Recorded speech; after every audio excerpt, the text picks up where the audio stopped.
Bien, le MOS, c'est principalement une revue qui s'appelle la Revue du MOS. Le nom veut dire deux choses. Ça veut dire premièrement mouvement anti-utilitariste dans les sciences sociales. On va essayer d'expliquer ce que ça veut dire. Pour l'instant, prenons une traduction simple. Mouvement anti-économiciste dans les sciences sociales. Autrement dit, une opposition à la tendance de plus en plus répandue à tout ramener au seul problème économique. Et puis, le nom Mauss est également un hommage à Marcel Mauss, le neveu d'Émile Durkheim, fondateur de la sociologie française, lui-même considéré comme le fondateur de l'ethnologie ou l'ethnographie scientifique française, et surtout, il est l'auteur en 1924 d'un texte à nos yeux absolument fondamental qui s'appelle « L'essai sur le don ». Et texte que je considère, que mes amis de la Revue du MOS considèrent comme peut-être le plus important de toute l'histoire des sciences sociales, voire de la philosophie morale et politique, même s'il n'est pas considéré comme un texte de philosophie. Alors je pense qu'on en reparlera tout à l'heure. Ce groupe, le MOS et la revue, ont été fondés en 1980. C'est une revue interdisciplinaire en sciences sociales, philosophie politique, qui est publiée aux éditions de la Découverte. Elle est fondée en 1981 en réaction à une évolution de la pensée qu'il est important de noter, qui nous surprend à l'époque à quelques amis, soit économistes, soit anthropologues, soit philosophes. On ne comprend pas très bien ce qui se passe. Ce qui se passe, ce n'est pas tellement une révolution de la pensée, c'est une révolution dans l'organisation de la pensée, plus exactement dans la sphère de la division du travail intellectuel. Ce qui bascule dans les années 70-80, nous on en prend conscience vers 1980, ce qui bascule, c'est la répartition du travail entre les économistes d'une part, et puis d'autre part les sociologues, voire les philosophes, les historiens, etc. Et qui avait fonctionné jusque-là, depuis à peu près 2 siècles, dans la répartition du travail intellectuel suivant. Les économistes disaient « laissez-nous travailler sur la sphère de la production et des échanges, des biens et services, et pour cela, pour travailler sur ce domaine-là, on a besoin d'une hypothèse simple, dont on sait qu'elle est fausse, mais elle est suffisante, c'est l'hypothèse que les êtres humains sont des homo economicus. Ils ne sont sur ce marché des biens et services que des homo economicus. Autrement dit, leur seul objectif, ce sont des individus séparés, mutuellement indifférents, égoïstes si on veut, qui ne songent qu'à maximiser leur avantage individuel. On sait que ce n'est pas vrai, même dans la sphère économique, mais ça suffit pour étudier la formation des prix et des biens et la production sur les marchés des biens et services. Pour le reste, tout ce qui se passe ailleurs, on abandonne l'étude aux psychologues, aux sociologues, aux philosophes, aux écrivains, aux moralistes, etc. Ce n'est pas notre affaire. Bien. Ce qui se passe à partir des années 1970, fin des années 60, c'est que les économistes, et notamment un assez récent prix Nobel, entre guillemets, d'économie, Gary Becker, mais aussi Friedrich Hayek, commencent à se dire, mais finalement, notre hypothèse, selon laquelle les sujets humains sont des homo economicus, séparés les uns des autres, des individus séparés les uns des autres, maximisateurs, rationnels, ne songeant qu'à leur avantage propre, cette hypothèse-là, on doit la généraliser pour étudier tout ce qui se passe dans l'ensemble de la société. Et on peut donc on doit faire une analyse économique de l'ensemble des actes en société, des actions en société. On peut faire une théorie économique, c'est comme ça que ça commence, du rapport à l'éducation. On fait l'hypothèse que le rapport au savoir est uniquement un rapport instrumental. Est-ce que c'est rentable de faire des études? De combien ça rapporte? Est-ce que le mariage c'est rentable? Ça rapporte combien? À quel taux d'actualisation? À quel taux d'intérêt? On peut faire des calculs assez précis d'ailleurs. Ça coûte combien un divorce? Est-ce que l'amour c'est rentable? Est-ce que la foi c'est rentable? Est-ce que la religion c'est rentable? Il y a des précédents illustres, le pari de Pascal. Est-ce que c'est rentable de croire en Dieu? Oui, c'est rentable. Ça coûte pas cher, ça peut rapporter très gros. Alors, on peut calculer tout ça. Et donc, d'une part, les économistes sortent de leur champ d'études initiales pour généraliser le modèle économique. Et puis, symétriquement, c'est ça qui nous étonne. Curieusement, les sociologues, notamment, en partie les philosophes, les anthropologues, les historiens, leur donnent très largement raison. C'est à cette époque qu'on voit que la sociologie, pour rester en France, que la sociologie se présente comme une sorte de science économique généralisée, soit dans le camp néolibéral, avec un auteur comme Raymond Boudon, qui présente une théorie de l'individualisme méthodologique, soit dans le camp néo-marxiste, avec Pierre Bourdieu, qui appelle lui-même sa sociologie une économie générale de la pratique. Économie générale de la pratique. Ce qu'il reproche aux économistes, c'est de ne pas avoir assez généralisé leur modèle. Il présente sa sociologie comme une généralisation systématique du modèle économique. Même chose en philosophie politique, avec l'œuvre la plus influente de la fin du XXe siècle, John Rawls, Théorie de la justice, 1971, qui se demande quelle est la norme de justice qu'adopteraient des hommes, des homo economicus, des hommes économiques simples, ne songeant qu'à maximiser leur propre intérêt individuel et mutuellement indifférents, comme le dit John Rawls. Voilà le paysage intellectuel qui se met en place dans les années 70-80, et il se met en place, c'est le point important à comprendre, il se met en place quasiment 10 ans avant que ne démarre ce qu'on appellera la mondialisation, qui est en fait la généralisation planétaire de la seule logique des marchés.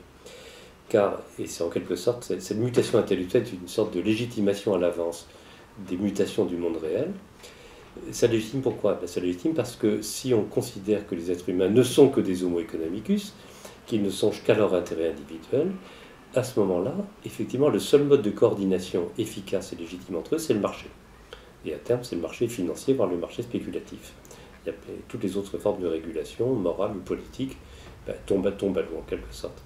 Voilà, donc cette mutation intellectuelle, c'est elle qui légitime la mondialisation et qui commande l'évolution de la pensée depuis 30 ou 40 ans. Et alors pourquoi mouvement anti-utilitariste dans les sciences sociales?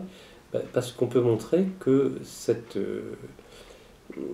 évolution, ce bouleversement de la pensée, c'est en quelque sorte l'apothéose d'un courant de pensée beaucoup plus ancien, qu'on appelle l'utilitarisme, qui est une doctrine à la fois particulière et générale dans l'histoire de la philosophie politique, et qui repose sur deux postulats centraux. Premier postulat, les êtres humains sont des individus qui cherchent à maximiser leur plaisir, à minimiser leur peine, et on peut faire ça rationnellement en calculant le quantum de plaisir et le quantum de peine. Premier postulat. Deuxième postulat, la bonne politique, celle qui cherche d'une certaine manière le bien commun. La bonne politique, c'est celle qui vise le plus grand bonheur du plus grand nombre, mais qui le vise rationnellement, par un calcul rationnel des plaisirs et des peines. Un calcul rationnel qui est fait soit par les individus eux-mêmes, ça c'est la version libérale classique, soit par un législateur rationnel, l'État, tout-puissant, omniscient, qui connaît mieux que les acteurs eux-mêmes quels sont leurs vrais plaisirs et leurs vraies peines. Voilà, tout le travail du MAUSE, donc depuis une trentaine d'années, c'est à 30 ans maintenant, c'est de s'opposer à cette conception de la vie en société, à cette réduction économiciste de la philosophie politique, de la sociologie et du coup de la politique, qui ne voit plus de solution qu'économique. Pour qui le seul problème serait un problème économique. Oui, elle est très particulière et pas très particulière, parce qu'à certains égards, c'est ce qui a été fait pendant des siècles, pendant très longtemps. On a toujours été persuadé jusqu'à il y a 30 ou 40 ans qu'il n'y avait pas que l'économie dans la société, que ce n'était même pas le problème numéro un. Il n'y a que 30 ou 40 ans que c'est devenu l'unique problème central de toutes les politiques économiques. Mais effectivement, ce point de vue est devenu un point de vue un peu particulier, en opposition avec les courants dominants en sciences sociales, en philosophie politique, même si ça a changé depuis une dizaine d'années, évidemment, et plus précisément en politique. Une fois qu'on a fait le constat que je viens de faire, c'est le constat de la réduction économiciste du champ du savoir et du champ de la politique et donc de l'action. La question qui se pose, c'est celle de savoir qu'est-ce qu'on peut opposer à cette évolution de la pensée.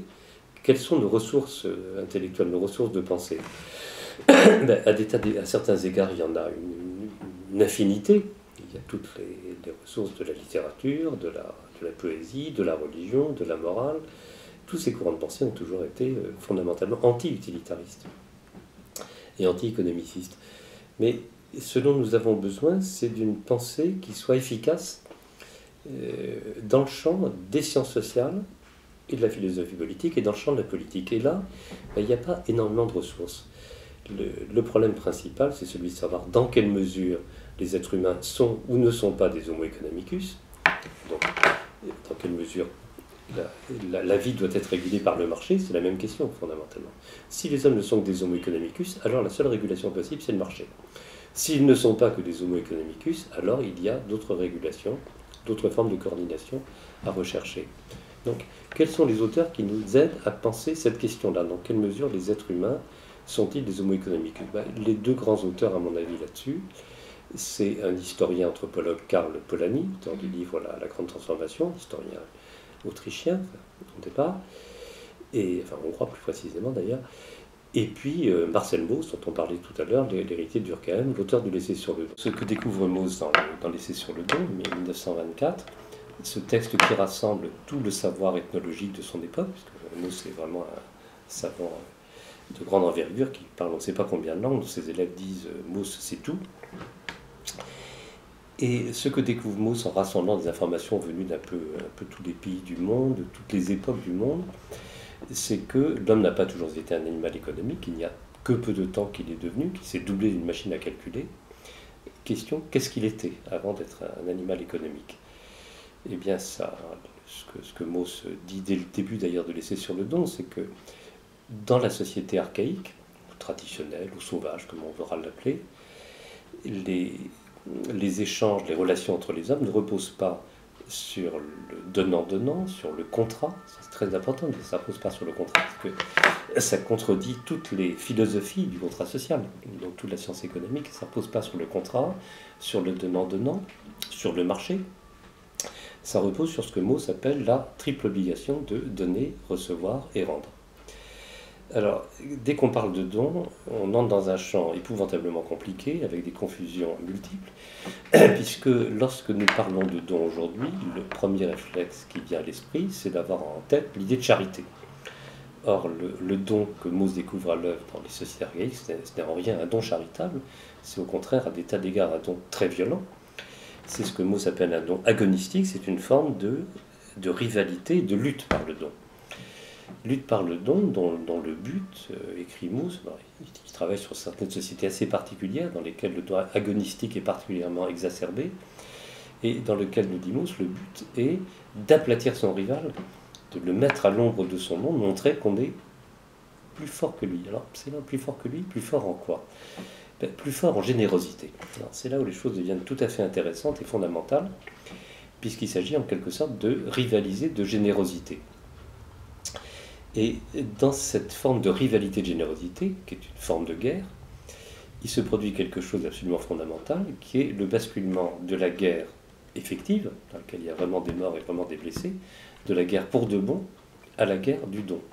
Et cette guerre du don, cette guerre par le don, et pour le don d'une certaine façon, eh bien, elle a une vertu particulière, c'est qu'elle permet de faire la paix. Elle permet de transformer les ennemis en alliés, les rivaux en coopérateurs en quelque sorte, à charge de réversibilité si ça se passe mal. Voilà. Mais du coup, ce que découvre Mauss dans l'opération du don, c'est, je crois, la racine du lien social fondamental, qui est ce don agonistique, cette capacité à transformer la violence en alliance et la rivalité en coopération. Alors après, ça c'est la découverte de Mauss, il y a des tas d'aspects ethnologiques, est-ce que c'est vrai, est-ce que c'est universel, qu'est-ce que ça veut dire, il y a des discussions très, très compliquées, là j'essaie de résumer ce qui me paraît absolument central. Le don n'est pas la charité, c'est un opérateur politique. C'est une conception politique du don, d'ailleurs réciproquement on pourrait penser la politique, il faut penser la politique à partir du don. Dans le travail que nous avons fait, il y a évidemment de multiples aspects à développer. On peut en retenir tout de suite deux. Le premier, c'est que il me semble qu'il faut compléter la découverte de Mauss et la préciser. Il faut la préciser en montrant que ce qu'il appelle la triple obligation de donner, recevoir et rendre ne peut fonctionner qu'en référence à un quatrième moment qu'il ne nomme pas, mais qui est souterrain, qui est le moment de la demande, et du besoin et du désir d'une certaine façon. Parce que si on donnait sans que ça corresponde à aucune demande, le don n'aurait strictement aucun sens.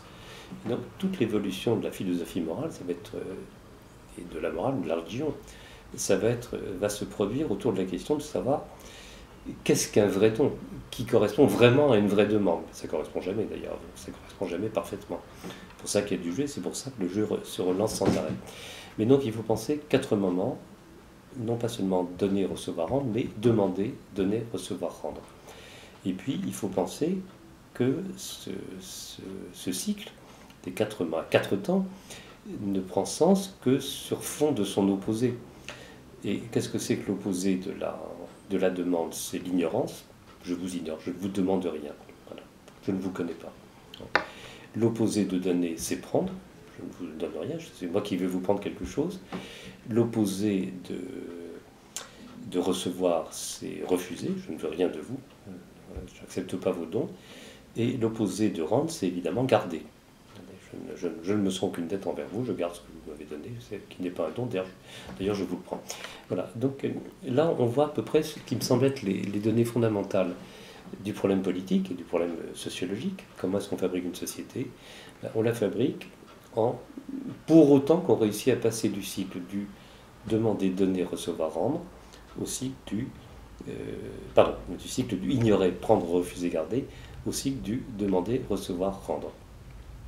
Ça, c'est la première leçon très générale, à mon avis, à tirer. Enfin, c'est une des premières leçons très générales à tirer de l'essai sur le don.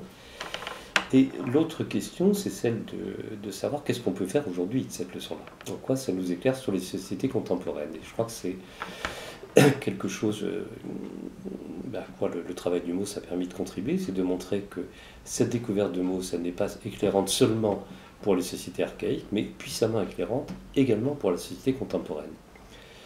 Pour le comprendre, il faut comprendre que dans cette société contemporaine, nous fonctionnons en permanence en basculant entre deux registres d'existence sociale que je nomme respectivement les registres de la socialité primaire et de la socialité secondaire. Je commence par la fin en quelque sorte. La socialité secondaire, c'est le registre spécifique des sociétés modernes, des sociétés rationalisées, comme dirait Max Weber, formellement rationalisées. C'est le registre du marché, de l'entreprise, de l'administration, de la science, tous ces registres de relations impersonnelles.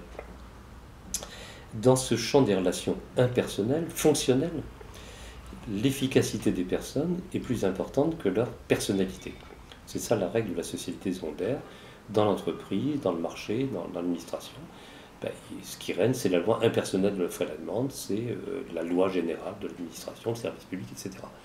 La personnalité des personnes, en théorie, n'importe pas. Dans la socialité primaire, en revanche, c'est la sphère de la famille, des relations amicales, des relations amoureuses, de la camaraderie, des petites associations. C'est la sphère de l'interconnaissance dans laquelle les gens sont en relation de personne à personne. Dans cette sphère-là, on peut dire que la personnalité des personnes importe plus que leur efficacité fonctionnelle. C'est pas que l'efficacité n'importe pas. Dans la famille, il faut bien faire les courses, il faut rapporter de l'argent, il faut faire le ménage, il y a des tas de fonctions à accomplir.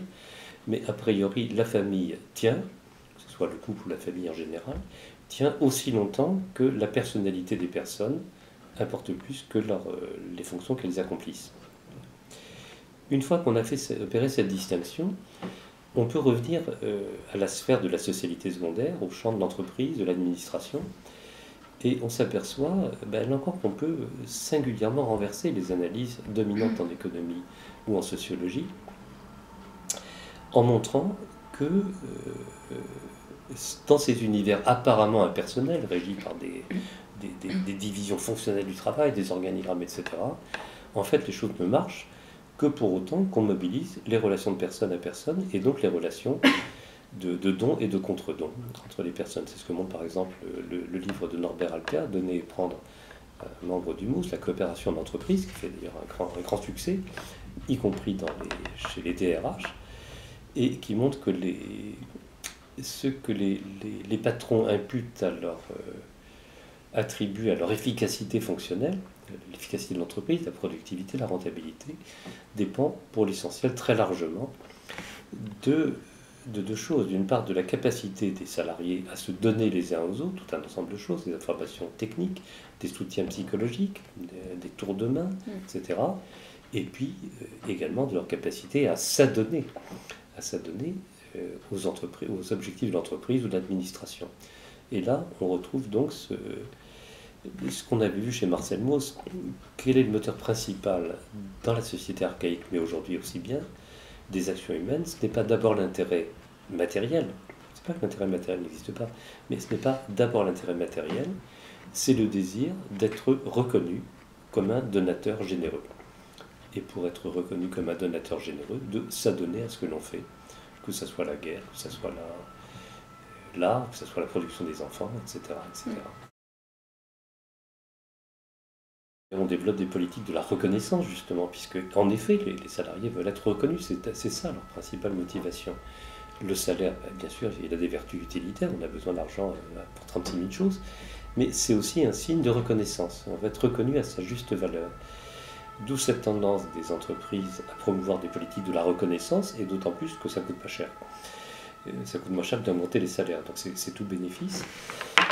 Alors là, on touche à un domaine très, très, très intéressant, qui est celui de savoir quel est le degré d'authenticité de la politique de reconnaissance et des politiques de don, quel est le degré d'instrumentalisation. Moi, mon sentiment, c'est que la manipulation des motivations de reconnaissance, des motivations de don, bien évidemment, peut marcher. Un certain temps, n'importe quel représentant de commerce le sait. Les politiques de la porte, du pied dans la porte, et on fait semblant de demander quelque chose, ou de donner quelque chose, et ça marche un certain temps. Ça marche combien de temps? Ça, c'est la question. Et donc, il y a deux hypothèses sur cette question. On peut faire une hypothèse cynique.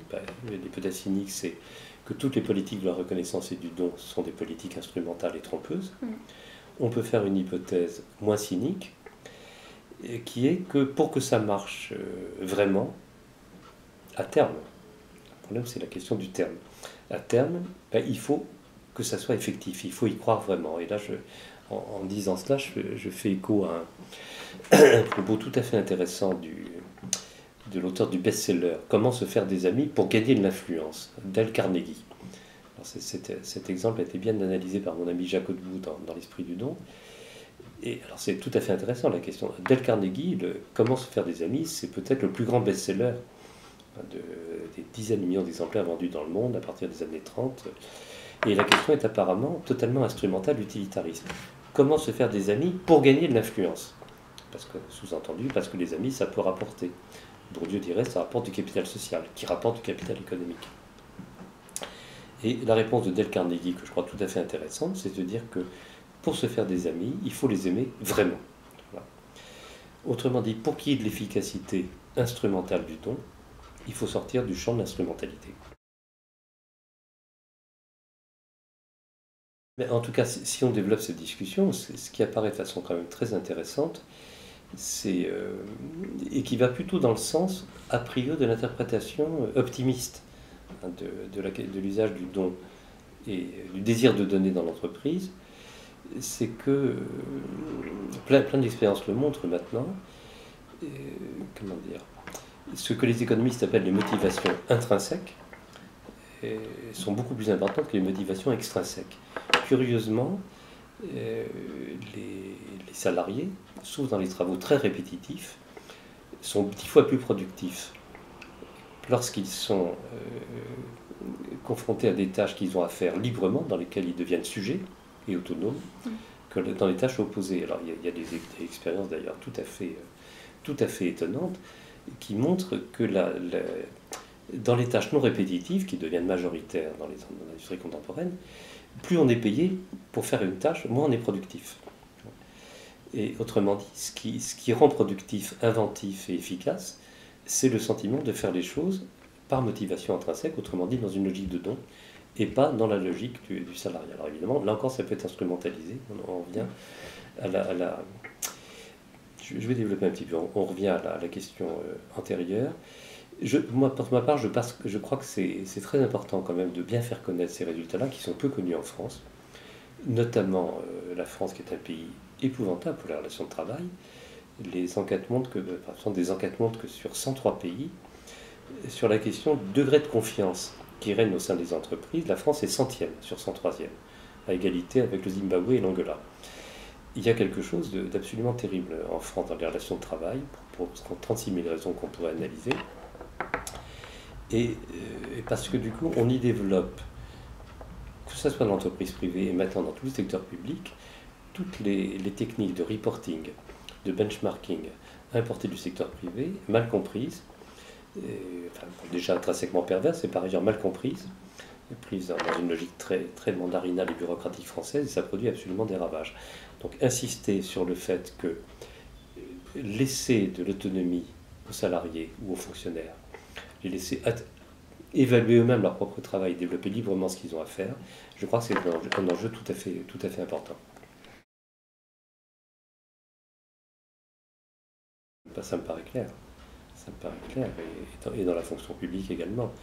La fonction publique qui est totalement en train de sombrer, en tout cas pour ce que je connais, notamment dans l'université, où précisément la donne qui a régné très très longtemps, c'était celle d'une certaine liberté qui était laissée aux fonctionnaires, parce qu'ils avaient le sentiment du bien commun, du service public. Et pour autant qu'ils avaient ce sentiment du service public, on les laissait libres de déterminer eux-mêmes les meilleurs moyens de satisfaire aux objectifs du service public. Alors évidemment, avec plus ou moins de marge d'autonomie selon le degré hiérarchique, mais c'est quand même ça l'idée fondamentale du service public, une idée de la fonction publique, une idée très paradoxale. Finalement, on payait les gens, les fonctionnaires, comme s'ils étaient en profession libérale, pour accomplir des tâches de service public. Alors, à partir du moment où cet objectif de service public et donc de bien commun n'est plus suffisamment intériorisé, et on a l'impression que les fonctionnaires commencent à satisfaire davantage leur intérêt propre que celui du service public ou de l'État. Là, on a évidemment la tentation de les contrôler. Et on met en place tout ce système de reporting, d'évaluation permanente, mais qui devient totalement contre-productif. Puisque les fonctionnaires en question, mais ça pourrait être séparé dans le secteur privé, passent de plus en plus de temps à montrer qu'ils font quelque chose et non pas à faire quelque chose. Voilà, c'est ça.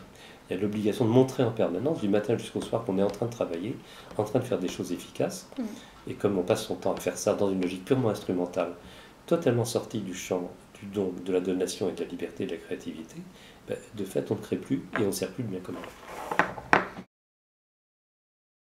Là, il y a encore un peu de liberté, bien sûr. Le problème que les associations vivent aussi pas mal de subventions, qui elles-mêmes sont très très contrôlées par l'État dans une logique de reporting généralisé, et donc de méfiance généralisée. C'est ça qui est le point fondamental. Oui, tout le monde voit que nous sommes en train de vivre de multiples crises, une crise économique évidente qui peut d'ailleurs encore rebondir, une crise économique et financière qui peut rebondir et s'aggraver encore, une crise de l'emploi, des crises politiques, la crise de l'Europe, une crise écologique qui va devenir de plus en plus dangereuse et inquiétante et immaîtrisable. Mais il me semble que la crise première, la plus importante, la plus compliquée à gérer, c'est ce qu'on pourrait appeler une crise morale, une crise doctrinale d'une certaine manière. Je crois que le fait fondamental, c'est que plus personne ne sait comment refonder l'idéal démocratique de manière crédible aujourd'hui. Et du coup, face à cette incapacité à repenser effectivement la démocratie, au-delà d'une rhétorique qui sonne de plus en plus creux, ce lien social se défait, la perspective du bien commun devient de moins en moins crédible et chacun se replie sur ses intérêts privés, personnels ou familiaux, etc. Et donc, que faire? Mon sentiment, c'est que ce qui nous manque, ce ne sont pas tant les propositions de solutions techniques, qu'il s'agisse de solutions économiques, financières, on peut séparer les banques de dépôt d'affaires, etc., ou écologiques. Il y a 36 000 propositions d'économie alternative. Alors, elles sont plus ou moins crédibles, mais en tout cas, les propositions ne manquent pas. En revanche, ce qui nous manque, c'est, je crois, le plus, c'est les moyens de refonder à minima une vision politique partageable de l'avenir de l'humanité, d'un bien commun de l'humanité partageable. Et si on y réfléchit, on voit bien que les doctrines politiques dont nous sommes les héritiers, les grandes idéologies politiques, qu'il s'agisse du libéralisme, du socialisme, du communisme, de l'anarchisme, c'est pas qu'elles soient mortes, mais on sent bien qu'elles ne sont plus à la hauteur des problèmes de l'époque. Et elles ne sont plus à la hauteur pour une raison fondamentale, c'est que toutes les quatre, malgré les oppositions absolument vertigineuses qui ont existé entre elles, toutes les quatre, au fond, reposaient sur la vision de l'homo economicus, de l'homme comme un homo economicus, sur l'idée que le problème premier de l'humanité, c'est la rareté matérielle. Alors, si c'est ça le problème de l'humanité, à ce moment-là, effectivement, la seule solution, c'est de produire toujours plus, et donc d'avoir une croissance ininterrompue. Or, cette croissance, elle n'est plus là, dans les pays développés, et elle ne pourra pas durer très longtemps pour des raisons écologiques, à de forts taux. Il faut donc reprendre le problème politique à nouveau frais sur cette base-là et se demander à quelles conditions les êtres humains peuvent réadhérer à un projet démocratique, à une visée de bien commun, sans la faire reposer sur l'espoir de plus en plus illusoire d'un enrichissement permanent pour tout le monde et pour toute l'humanité. Voilà, ça c'est la question à mon avis qu'il faut poser, qu'il faut réussir à poser collectivement, puisqu'il y a de multiples cercles de pensée ou d'action un petit peu partout dans le monde, qui au fond vont dans la même direction, mais qui ont du mal à nommer la direction commune dans laquelle ils vont. Et je crois qu'il est important de proposer un nom commun, et ce nom il doit avoir un isme pour faire la suite justement de socialisme, libéralisme, etc. On l'a proposé avec une soixantaine d'intellectuels bien connus dans ce petit livre qui s'appelle Manifeste convivialiste. Et je dois dire, je suis assez content parce que la possibilité de harmoniser des points de vue entre des gens assez divers qui appartiennent à des mouvances idéologiques relativement éloignés n'était pas du tout évidente, c'était pas gagné d'avance. Je crois qu'on l'a réussi, qu'on a quand même réussi à fixer quelques points fondamentaux. Je pourrais peut-être résumer au fond l'essentiel par rapport à la question qui vous importe le plus, qui est la question du bien commun. Si on veut rester dans le cadre d'une visée du bien commun, crédible, l'ennemi principal, c'est ce que les anciens Grecs appelaient l'hubris, la démesure, le désir illimité, l'illimitation, dont la corruption est bien évidemment la traduction la plus concrète. Je crois que c'est ça l'adversaire principal. Il faut déjà, qu'est-ce qu'on va faire contre lui, c'est pas très facile à savoir, mais il faut déjà le nommer. Voilà, et je crois, il me semble que ce manifeste au moins réussit déjà à le nommer. Et je vais peut-être rajouter encore un tout dernier point, à le nommer de façon un peu précise, en disant quand même que si on veut rester dans le cadre d'une visée du bien commun, autrement dit dans le cadre d'une visée de commune humanité, de commune socialité, eh bien, ça implique de décréter irrecevable l'abjection de la misère d'une part, et ça implique des formes de revenus minimum, et symétriquement des formes d'extrême richesse, pour autant qu'elles sortent du champ de la commune humanité, de la commune socialité, et donc du bien commun. Donc ça implique un niveau de richesse maximum, qui peut être très élevé, mais un niveau de richesse maximal.